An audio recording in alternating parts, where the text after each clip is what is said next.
आजकल हम कितना डिज़ास्टर सुन रहे हैं कि जगह जगह डिज़ास्टर हो रहे हैं। लाइक कैलिफोर्निया में इतनी आग लगी, लॉस एंजलिस में जगह जगह अर्थक्वेक आ रहे हैं, और जगह जगह लोग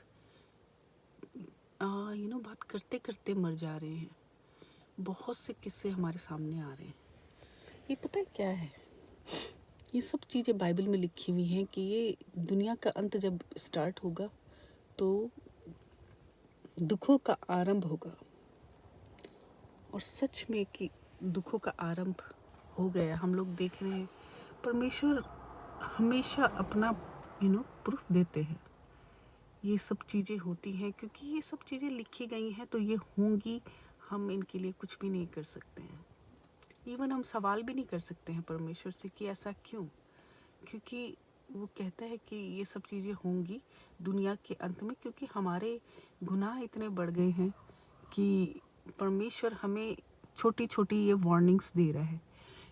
ये वार्निंग्स इसलिए है ताकि हम अपने पापों का अंगीकार करें और परमेश्वर की तरफ जुड़ें। बाइबल में कई बार ऐसा हुआ है कि जब भी परमेश्वर किसी देश को नाश करने जाता था तो वहाँ के प्रॉफिट को बताता था कि अब इन लोगों को कहो कि पश्चाताप करो, अदरवाइज़ मैं तुम्हारा हाल सदोम अमोरा की तरह करूँगा। सदोम अमोरा हमारे लिए सबसे बड़ा प्रूफ है कि आज तक वो देश बस ही नहीं सकता है। वहाँ पर आज भी गंधक पाई जाती है। तो लोग क्या करते थे कि पापों का अंगीकार करते थे और टाट को ओढ़ लेते थे और राख को अपनी बॉडी में लगा करके अंगीकार करते थे परमेश्वर का। अपने पापों से मुंह मोड़ लेते थे और परमेश्वर का अंगीकार करते थे और परमेश्वर उन पर दया करता था। फिर वो उस जगह को नहीं मारता था, नहीं नुकसान पहुंचाता था। तो वैसे ही अभी भी है।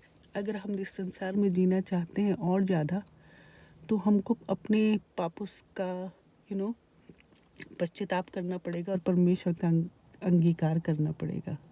हमें परमेश्वर की वार्निंग्स को समझना पड़ेगा कि वो हमसे क्या चाहते हैं कि हम करें। हमारी दुनियावी पोजीशन, हमारी दुनियावी पावर और हमारी जो मनी है वो हमें मौत से नहीं बचा सकती है।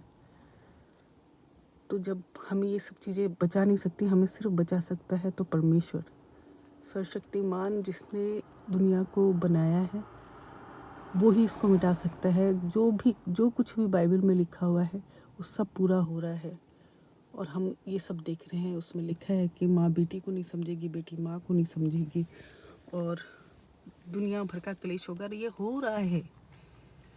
ये निशानियाँ हैं पाप के अंत की।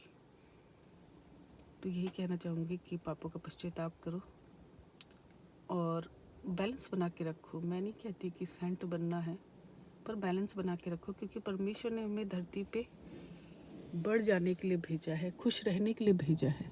तो हमें खुश रहना है, संसारिक जीवन भी जीना है, लेकिन हमें परमेश्वर को नहीं भूलना है। Thank you. हालेलुया, आमीन।